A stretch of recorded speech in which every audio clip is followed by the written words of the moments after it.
আজ সকাল সকাল বাহিরের ওয়েদারটা দেখে মনটা একদম ভালো হয়ে গেল। ঘুম থেকে উঠেই দেখি বাহিরে বৃষ্টি হচ্ছে। দিনটাও ছিল শুক্রবার, তাই মনে হলো স্পেশাল কিছু রান্না করি। আমাদের টুনাটুনির সংসারে দুইজন মিলেই রান্না বান্না শুরু করে দিলাম। আজ আমরা বাসমতি চাল ও গরুর মাংস দিয়ে কাচ্চি রান্না করব। প্রথমে এই পেঁয়াজের বেরেস্তা করে নিলাম। পেঁয়াজগুলো হালকা লাল লাল হতেই তুলে ফেললাম। এই যে বেরেস্তার ফাইনাল লুক। যদি বেরেস্তাটা বেশি ভাজেন তাহলে বেরেস্তাটা তিতা হয়ে যাবে। এরপরে তেলের মাঝে কিছু আলু ভেজে নিলাম। আলুগুলো লো হিটে ভাজতে হবে যাতে এখানে সিদ্ধ হয়ে যায়। এরপর আলু ভাজা কমপ্লিট। বেরেস্তার সাইডে আলুগুলো তুলে নিলাম। পরবর্তী কাজ হলো মাংস রেডি করা। এখানে মাংসের পিসগুলো বড় বড় নিতে হবে। যেহেতু আমরা মানুষ দুইজন, তাই 1 কেজি পরিমাণ গরুর মাংস নিয়ে নিলাম।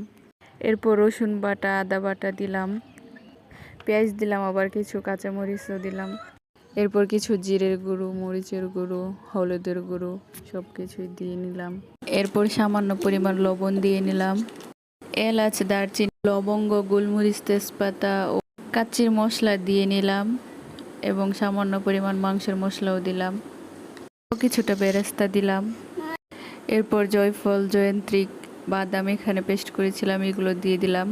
তেল দিয়ে এই মাংসটাকে মাখানো শুরু করলাম।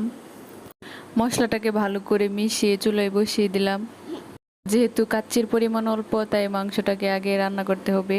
এখানে চালগুলোকে আধা ঘন্টা আগে ভিজিয়ে রেখেছিলাম। এরপর ফুটন্ত গরম পানিতে চালগুলোকে দিয়ে দিলাম।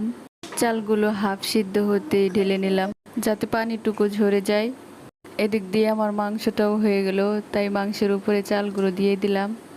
অল্প কিছু চাল দিয়ে মাঝখানে আলু দিলাম, আবার চালগুলো দিয়ে আবার আলুগুলো দিয়ে উপরে বেরেস্তাগুলো দিয়ে কিছুটা গুঁড়া দুধ দিয়ে চুলায় বসিয়ে দিলাম।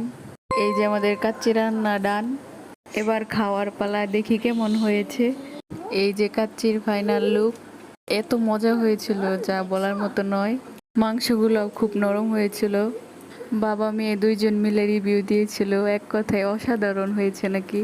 সবাইকে অসংখ্য ধন্যবাদ ভিডিওটা দেখার জন্য।